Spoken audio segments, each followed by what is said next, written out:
All right, welcome back to another video. Congruent sales.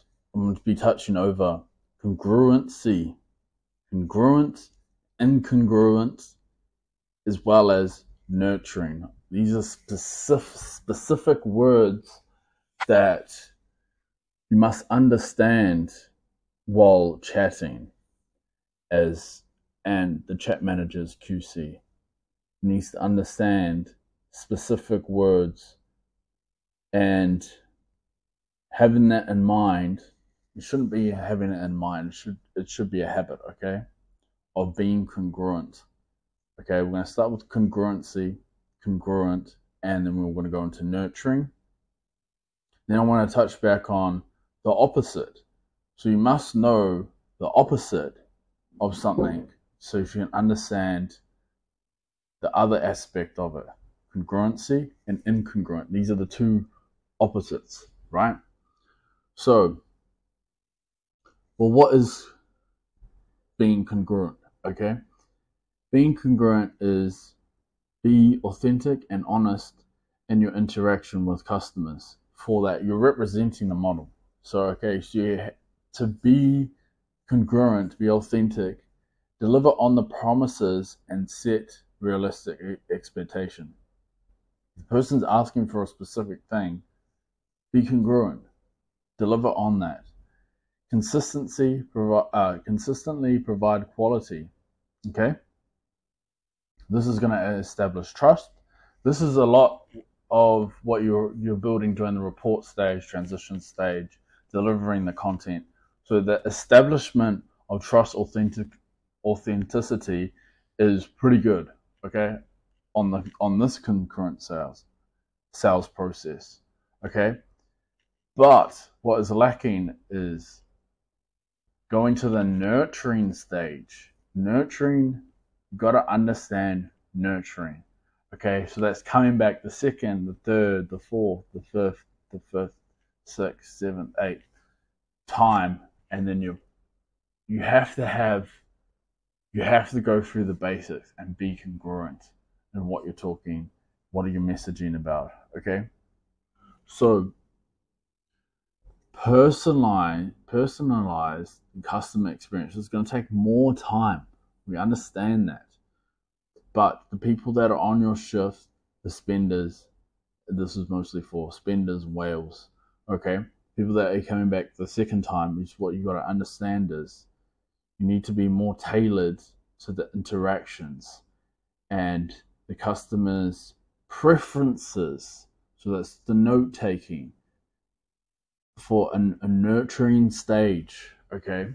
So to personalize the customer experience when a person is coming back, okay, this is specifically for that person to come back and spend more, okay?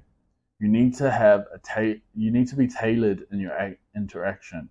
What is tailored?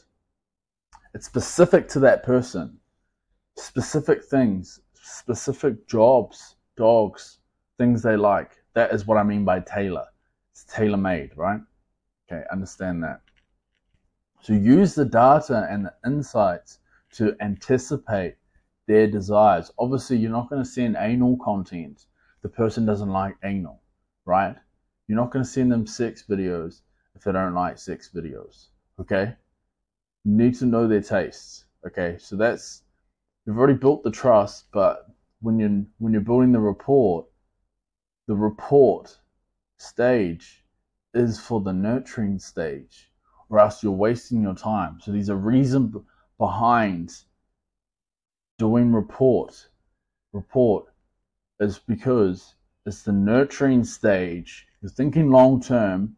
The nurturing stage is when the person's going to be a repeat customer. You can understand that.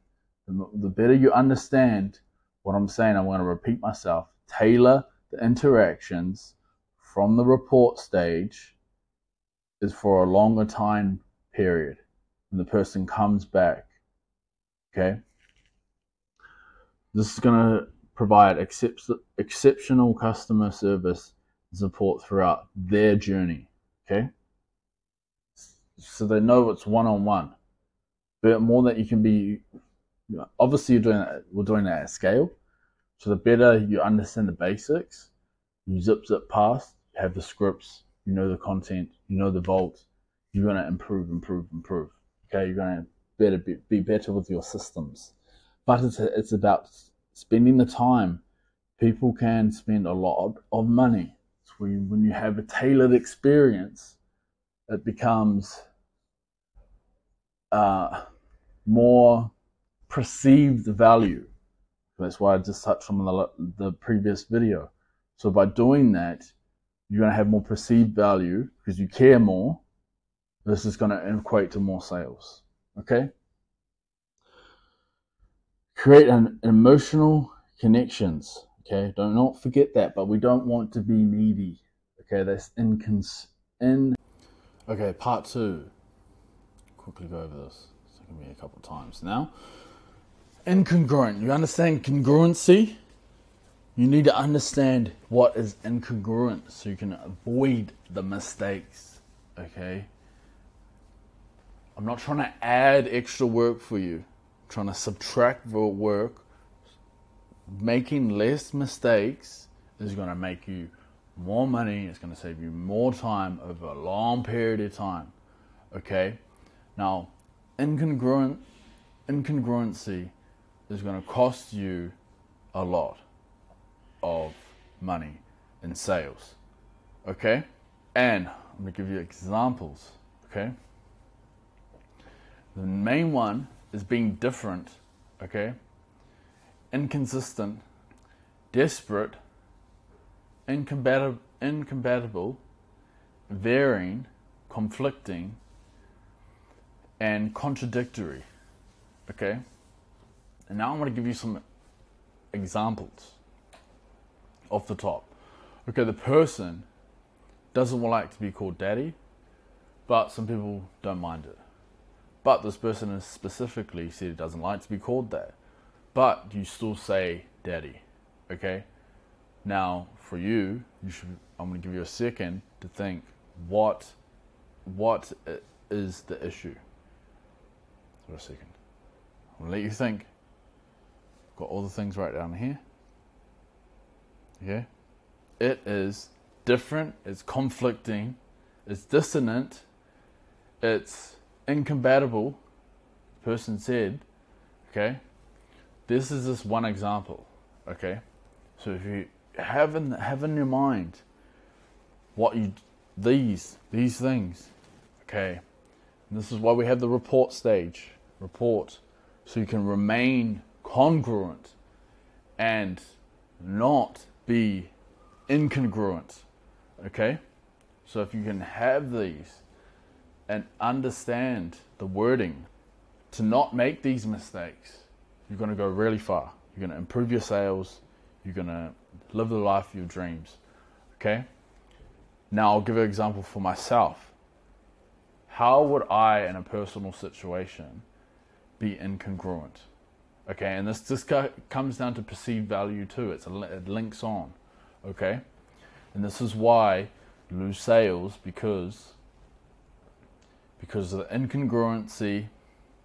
incongruent, it's conflicting, it's contradictory, it's contrary, it's diverse, it's unmixable, it's varying, it's incompatible. For me, what would be the thing that would lose my perceived value? Okay, I go to the gym a lot. I eat healthy. Now, for me to be inconsistent would be me not going to the gym. It would be me getting fat and eating unhealthy. My perceived value will be going down. Okay? If you understand that and you translate to the chat perspective, what you don't want to do, the main thing is send content. That's just one example. Names is another example. Sending the same content. Being inconsistent with the wording. Sending anal content when he likes normal. Likes to be dominated, or being submissive. These are some of the type of things when it's sub or dom. These things need to be noted too.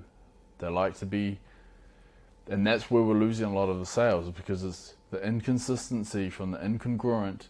We need to stay congruent.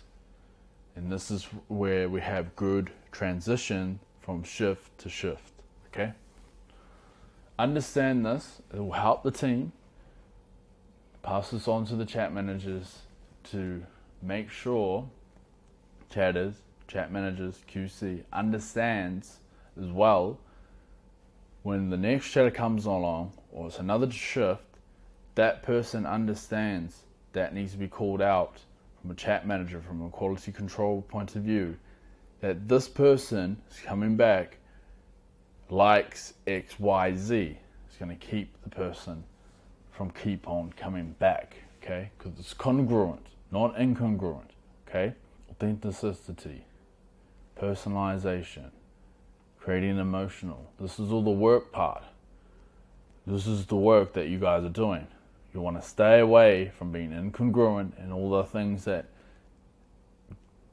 go off on the incongruency path.